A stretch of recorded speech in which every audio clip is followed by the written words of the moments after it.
નમસ્કાર મિત્રો, વનિતાની વાનગીમાં આપનું સ્વાગત છે।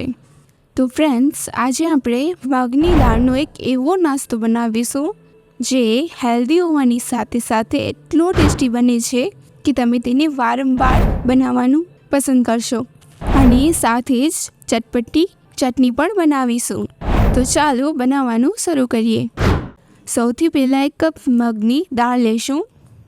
તેને 2-3 પાણીથી ધોઈ લેશું।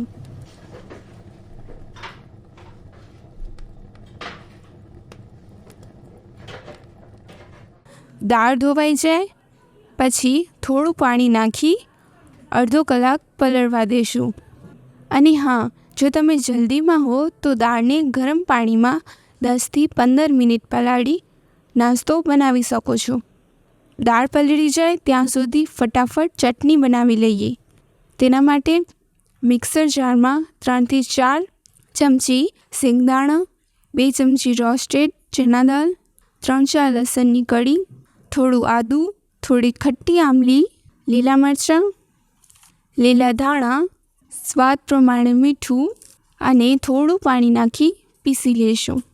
ત્યાર પછી 1 ચમચી તેલ ગરમ કરી રાઈ, જીરો, મીઠા લીમડાના પાન, લાલ મિર્ચ અને ચટપટી હિંગ નાખી તડકો બનાવી ચટણીમાં એડ કરીશું।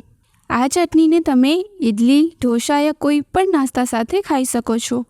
તો ચટણી બનીને રેડી છે અને અહીંયા દાળ પણ સારી રીતે પલળી ગઈ છે। હવે તેને પાણીમાંથી કાઢી મિક્સર જારમાં એડ કરીશું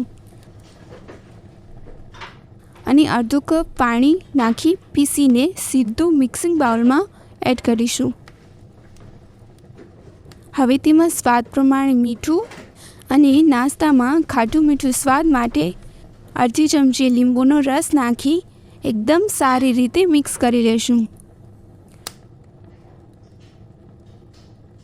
હવે લાસ્ટમાં યાની કે જ્યારે તમને નાસ્તો બનાવવાનું હોય ત્યારે 2 ચપટી બેકિંગ સોડા નાખી મિક્સ કરી લેશું। આવી રીતના બેટર બનાવી મનપસંદ શેપ આપી નાસ્તો બનાવી શકો છો, જેમ કે ઇડલી અથવા અપ્પે। પણ અહીંયા આપણે એક અલગ જ નાસ્તો બનાવીશું। તો એક કઢાઈમાં અથવા તો તડકા પેનમાં પણ બનાવી શકો છો। થોડો તેલ ગ્રીસ કરી તેમાં થોડા તલ એડ કરીશું અને 1 ચમચા જેટલો બેટર લઈ પાથરી દઈશું અને વચ્ચે બીટની સ્લાઇસ મૂકી સાઈડમાં ઝીણી સમારેલી ડુંગળી, ઝીણા સમારેલા ટામેટાં, ઝીણા સમારેલા લીલા મરચાં અને થોડા લીલા ધાણા નાખીશું। જેવી રીતના ઉત્પમ બનાવીએ છીએ તેવી રીતે। હવે તેને ઢાંકી મીડિયમ ફ્લેમ પર 1થી 2 મિનિટ શેકી લેશું। 1 મિનિટ પછી ઢાંકણ ખોલી જોઈ લેશું।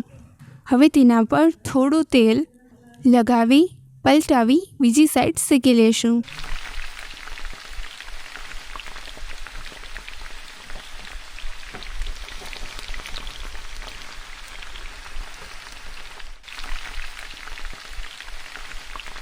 તો તમે જોઈ શકો છો બંને સાઈડ શેકાઈ ગઈ છે, યાની કે નાસ્તો તૈયાર છે।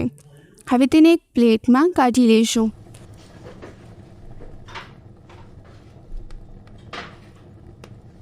તમે જોઈ શકો છો કેટલું મસ્ત આપણું ગરમા ગરમ હેલ્ધી અને ટેસ્ટી નાસ્તો તૈયાર થઈ ગયો છે।